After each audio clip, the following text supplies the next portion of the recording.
Good morning class. आज हम chapter करने जा रहे हैं, 9th क्लास का चैप्टर है हमारे पास ग्रेविटेशन। जैसा कि नाम है हमारे पास, न्यूटन्स ने इसके बारे में बताया था। ग्रेवी मीन्स द अर्थ, खींचना अपनी तरफ, और टेशन मतलब यानी कि होना, उसका फोर्स। तो अपने पास जो फोर्स है, किसकी फोर्स है? फोर्स ऑफ अट्रैक्शन जो है, फोर्स ऑफ अट्रैक्शन किसके बीच में? Between any two bodies of the universe, between any two bodies of the universe. तो उस फोर्स को हम नाम देते हैं क्या? The force of gravitation. अब हमारे पास यहाँ पर, जैसे कि तुमने 8th और 9th चैप्टर में क्या पढ़ा, मोशन के बारे में पढ़ा, उसके कॉजेज पढ़े, किस कारण से होता है। तो आपने यहाँ पर जो लॉज पढ़े, जैसा कि न्यूटन का पहला लॉ आपने पढ़ा कि हमारे पास कोई भी बॉडी बिना किसी फोर्स के क्या नहीं कर सकती, अपना स्टेट चेंज नहीं कर सकती है। तो अगर वो अपना स्टेट चेंज नहीं कर सकती है, दैट मीन्स कि उसको क्या चाहिए? कोई ना कोई फोर्स चाहिए, जिसकी वजह से वो क्या करेगी? चलेगी, या उसकी स्पीड चेंज होगी, या उसकी डायरेक्शन चेंज होगी, या रेस्ट पर है तो वो किस में आ जाए? मोशन में आ जाए। तो अगर आपने ऑब्जर्व किया हो तो अपने पास, अब जब हम कह रहे हैं, जैसे मैंने कोई पत्थर हवा में लिया और उसको, जैसे मैंने ये पेन यहाँ पर लिया और मैंने इसको छोड़ दिया, तो ये क्या हुआ? नीचे गिर गया। तो ये नीचे किसकी वजह से गिरा? किसी हाइट से गिरा। तो ये इसके नीचे गिरने का कारण जो था, यानी किसकी वजह से ये नीचे आया, वो किसकी वजह से नीचे आया? Due to the force of gravitation. ठीक है, इस फोर्स की वजह से उसने क्या किया? वो नीचे आया, और इस फोर्स को हम नाम दे रहे हैं क्या? The force of gravitation. अब अपने पास जैसे सन है, अब सन हम कह रहे हैं कि हमारे पास ये क्या है? एट द सेंटर है सोलर सिस्टम की अगर हम बात करें तो अपने पास बाकी के जितने भी हमारे पास क्या है? प्लैनेट्स हैं, वो सारे के सारे प्लैनेट्स हमारे क्या कर रहे हैं? They are revolving around the sun. ठीक है, तो हमारे पास ये सारे के सारे प्लैनेट्स इसके बाहर चक्कर लगा रहे हैं। तो जबकि ये मासिव बॉडी, हम कह रहे हैं it is the force of attraction, तो क्यों नहीं वो सारे के सारे आकर और सन की तरफ गिर जाते हैं? या जैसे मून घूम रहा है, तो मून भी क्यों नहीं आकर अर्थ पर गिर जाता है? तो ये जो सारी चीज़ें हैं हमारे पास, ये चीज़ें हमारे पास क्या कहलाती हैं? ये किसकी वजह से घूम रही हैं? कोई भी बॉडी का जब किसी दूसरी बॉडी के अराउंड रिवॉल्व कर रही है या चक्कर लगा रही है, तो उसका कारण होता है सेंट्रीपिटल फोर्स। ठीक है, और ये सेंट्रीपिटल फोर्स क्या होती है? किसी दूसरी फोर्स की वजह से अराइज होती है, और इसके अराइज होने का कारण कौन है? ग्रेविटेशन। यानी कि अपने पास अब ग्रेविटेशन इतना है कि जिसकी वजह से वो ग्रेविटेशन आपका उन दोनों बॉडीज़ का किस में चेंज हो गया? इसमें चेंज हो गया, सेंट्रीपिटल में चेंज हो गया। यानी कि सन और अर्थ के बीच में जो ग्रेविटेशन था, अर्थ के ऊपर इतना सेंट्रीपिटल अराइज कर दिया, इसकी वजह से टुवर्ड्स द सन, कि ये इसके बाहर एक पर्टिकुलर ऑर्बिट में क्या किया? इसने चक्कर लगाना शुरू कर दिया। ठीक है, तो ये सारा जो था फोर्स ऑफ ग्रेविटेशन था, ये किसने दिया था? ये न्यूटन्स ने दिया था। और न्यूटन्स के जो आपने 3 लॉज पढ़े हैं, और इस लॉ को कहते हैं न्यूटन्स लॉज ऑफ ग्रेविटेशन। ठीक है, इसको क्या नाम दिया जाता है? Newton's law of gravitation. अब दूसरा क्वेश्चन यहाँ से जो आता है, वो आता है क्या? कि इस लॉ को क्या बोला जाता है? यूनिवर्सल लॉ बोला जाता है। यूनिवर्सल लॉ क्यों बोला जाता है? यूनिवर्सल का मतलब क्या है? यानी कि जो पूरे ब्रह्मांड में समाहित है, यानी कि पूरे ब्रह्मांड में इस लॉ को क्या नहीं कर सकते? चेंज नहीं कर सकते। दैट मीन्स कि अपने पास it is the force of attraction. इसको कैसे डिफाइन किया इसने? It is the force of attraction between any two bodies of the universe. ठीक है, ये फोर्स ऑफ अट्रैक्शन है between the any two bodies of the universe के बीच में। अब चाहे अपने पास whatever the mass of the body is, यानी कि अब मैंने जैसे यहाँ पर बहुत मासिव बॉडी है सन और अर्थ को लिया। अगर मान लो मैं किसकी बात करूँ? मैं एटम की बात करूँ, तो एटम में अपने पास क्या है? यहाँ न्यूक्लियस है। न्यूक्लियस में कौन है, प्रोटॉन और न्यूट्रॉन है, और इसके बाहर जो घूम रहे हैं वो कौन घूम रहे हैं, इलेक्ट्रॉन घूम रहे हैं। तो इनके बीच में जो फोर्स है वो इलेक्ट्रोस्टैटिक फोर्स भी है, और क्योंकि इनका मास भी है तो इनके बीच में ग्रेविटेशनल फोर्स भी है, जबकि ये ग्रेविटेशनल फोर्स जो है हमारे पास ये नेग्लिजिबल होती है। अब देखो, अब हमने कहा कि यहाँ पर ग्रेविटेशन के कारण से इन्होंने क्या किया, घूमना शुरू कर दिया।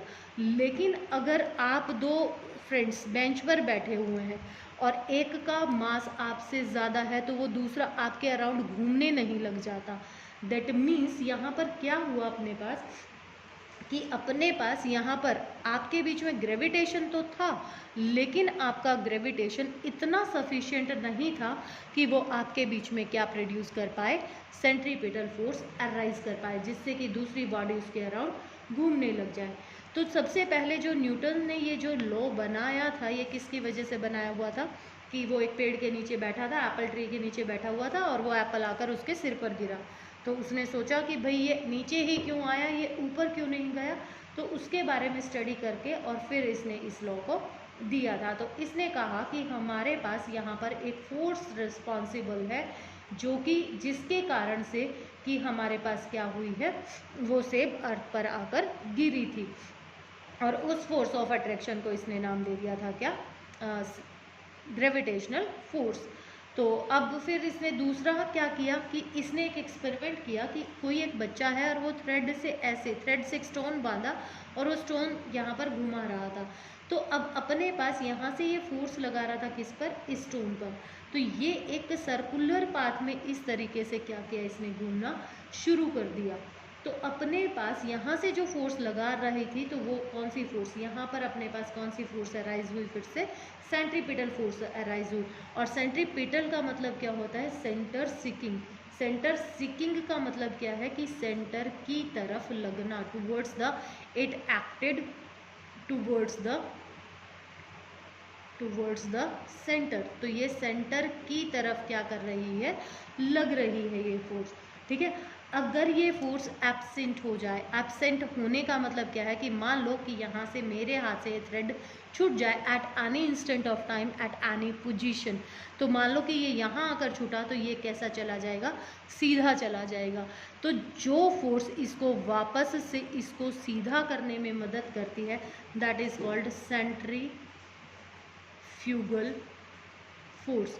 उस फोर्स को हम नाम क्या देते हैं, सेंट्रीफ्यूगल फोर्स नाम देते हैं। जैसे अगर आपको याद हो तो आपने एक केमिस्ट्री में जब चैप्टर पढ़ा था 9th क्लास में, तब आपने पढ़ा था कि हमारे पास जैसे चर्निंग हम करते हैं, घी निकालते हैं, तो उस टाइम पर आपके पास क्या होता है, घी जो होता है वो साइड में जाकर चिपक जाता है और आपका वो घूमता रहता है, जो उसकी मोटर है, जो चर्नर है वो घूमता रहता है और घी साइड में जाकर चिपक जाता है। तो घी जो साइड में चिपक रहा है वो किसकी वजह से चिपक रहा है, सेंट्रीफ्यूगल की वजह से चिपक रहा है। और जो वो लिक्विड जो घूम रहा है वो किसकी वजह से घूम रहा है, सेंट्रीपिटल की वजह से घूम रहा है। तो जिस एक पॉइंट पर अपने पास सेंटर से वो फोर्स उस पर कम हो जाएगी बॉडी पर, तो वो जाकर सीधी चली जाएगी। और इसी के बेसिस पर ही आपकी वॉशिंग मशीन का ड्रायर काम करता है। वॉशिंग मशीन का जो ड्रायर है आपका, वो भी इसी पर ही काम करता है। उसमें छेद होते हैं, तो वो जो पानी होता है वो साइड में से निकल जाता है और आपका क्या बन जाता है, वो जो कपड़े हैं वो सूख जाते हैं, वो कपड़े घूमते रहते हैं और पानी सीधा निकल जाता है। ठीक है, तो अपने पास अगर हमारे पास जो भी सोलर सिस्टम, पूरा का पूरा जो हमारा सोलर सिस्टम है, वो सोलर सिस्टम आपका किस पर बेस्ड है, ग्रेविटेशनल फोर्स पर बेस्ड है। और ग्रेविटेशन के कारण से ही अपने पास क्या हो रही है, सेंट्रीपिटल फोर्स आ रही है। ठीक है, तो अपने पास अब ऐसा क्या हुआ कि एप्पल ने अर्थ को क्या किया, अर्थ ने एप्पल को क्या कर लिया, अट्रैक्ट कर लिया। तो इसके लिए देखो, अब यहाँ से हम एक चीज़ निकालेंगे और इसको हम नाम देंगे क्या, इसकी डेरिवेशन निकाल रही हूँ मैं, universal law of gravitation. Universal law of gravitation क्या कहा था मैंने कि it is the force of attraction between any two bodies of the universe which is directly proportional to product of their masses and inversely proportional to square of distance between them। अब देखो according to definition क्या हुआ अपने पास, that force is directly proportional to product of masses. अब मैंने यहाँ पर दो मासेस मान लिए कि मेरे पास ये एक मास था और ये मेरे पास दूसरा मास था। इसका मास मान लिया मैंने m1 है और इसका मास मान लिया मैंने कितना है m2 है। और यहाँ से यहाँ तक का सेंटर टू सेंटर जो मेरे पास डिस्टेंस है, इस डिस्टेंस को मैंने डिनोट कर दिया किससे, d से। तो क्या कहा, it is directly proportional to the product of masses. तो ये तो हो गई हमारे पास फर्स्ट इक्वेशन। अब हम क्या कह रहे हैं, that it is inversely proportional to square of distance between them. Inversely proportional to square of distance between them, ये आ गई सेकेंड इक्वेशन। दोनों इक्वेशंस को क्या कर दूँ, कंबाइंड करूँ तो f is directly proportional to m1 m2 divided by d square. और ये जो डायरेक्टली प्रोपोर्शनल का साइन है ये कांस्टेंट से रिप्लेस किया जाता है और इसकी जगह पर कांस्टेंट लगाया मैंने g m1 m2 upon r square. अब ये जो g है मेरे पास ये कहलाता है क्या, ग्रेविटेशनल कांस्टेंट। ठीक है, तो अब हमने इसको क्या कहा था, यूनिवर्सल लॉ कहा था। तो यूनिवर्सल लॉ कहने का मतलब क्या था यहाँ पर, कि हमारे पास जब इस g की वैल्यू आप फाइंड आउट करते हैं ना, तो इस g की वैल्यू हमेशा क्या रहेगी, कांस्टेंट रहेगी। और कांस्टेंट रहने के कारण से what ever the mass of the bodies is, what ever the distance between दम, तो हमारे पास ये जो इसकी वैल्यू है, इसकी g की वैल्यू जो है ये कभी भी चेंज नहीं होती है। और इसकी वैल्यू जब आप निकालेंगे तो g की वैल्यू क्या आ जाएगी, g इक्वल्स टू, इसको इधर ले जाओ, f into R square divided by m1 m2। ठीक है, और यहाँ से इसकी यूनिट आप फाइंड आउट कर सकते हैं। फोर्स को किस में नापते हैं, न्यूटन में, डिस्टेंस मीटर स्क्वायर और डिवाइडेड बाय ये किलोग्राम स्क्वायर। इसको ऊपर ले जाएंगे तो यूनिट क्या हो जाएंगी इसकी, न्यूटन मीटर स्क्वायर पर किलोग्राम स्क्वायर।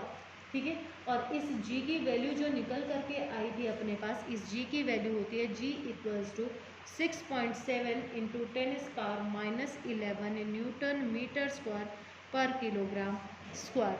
तो ये हमारे पास g की वैल्यू होती है जो कि कांस्टेंट वैल्यू है हमारे पास। इस वैल्यू को आप सीजीएस में भी कन्वर्ट कर सकते हैं और जैसे भी न्यूमेरिकल में आपको यूज़ होगा उस तरीके से आप इसको यूज़ कर सकते हैं।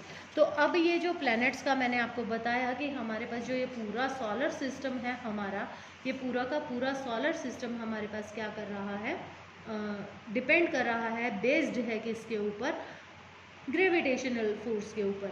तो ये सारा का सारा तो बताया था न्यूटन ने। उसके बाद एक साइंटिस्ट और थे जिनका नाम था कैपलर।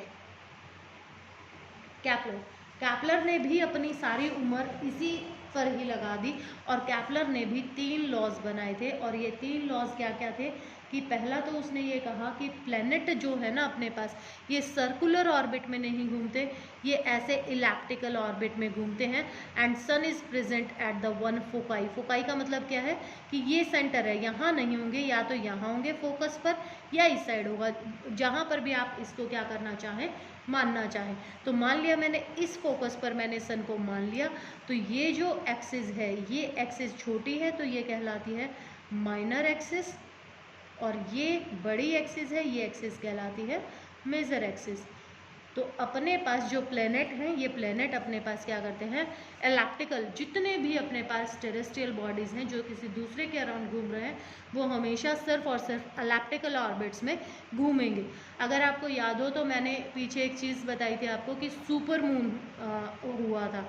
सुपर मून का मतलब क्या था, जब मून अपना अर्थ के सबसे ज़्यादा पास था, तो उसको उस कंडीशन को हमने क्या कहा था, सुपर मून कहा था। यानी कि जैसे अर्थ भी अब सन के जब सबसे ज़्यादा पास आती है और जब यहाँ होगी तो अर्थ अपने पास सन से सबसे ज़्यादा दूर होगी। तो जब सबसे ज़्यादा दूर होती है तो ये पॉइंट जो होता है ये कहलाता है एपीहीलियन, और जब पास होती है तो ये पॉइंट कहलाता है पेरीहीलियन।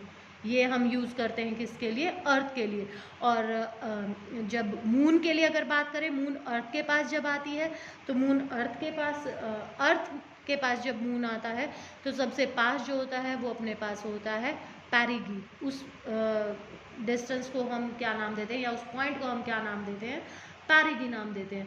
सेकंड जो इसने कहा था, एक तो ये बताया था इसने इलेप्टिकल ऑर्बिट के लिए, सेकंड जो लॉ कहा था इसने, वो लॉ क्या कहा था, equal area swapped in equal interval of time. तो हमारे पास क्या होगा, इक्वल एरिया स्वैप करेगा in equal interval of time. देखो जैसे यहाँ से यहाँ पर पहुँचा तो यहाँ से इस सेक्टर का एरिया निकालें, और जब यहाँ होगा तो ये पास है, तो इसके लिए यहाँ पर इसको ये डिस्टेंस, ये जो आर्क है ये ज़्यादा कवर करनी पड़ेगी।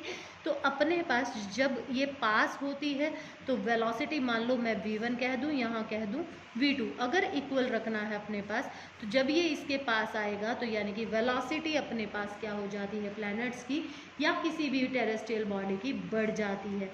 और थर्ड जो लॉ किसने कहा था कि हमारे पास जो डिस्टेंस है, मीन डिस्टेंस जो है हमारे पास किसी भी प्लेनेट का सन से, वो हमारे पास क्या होगा, mean distance of the planet from the sun proportional होगा किसके, square of its orbital period T.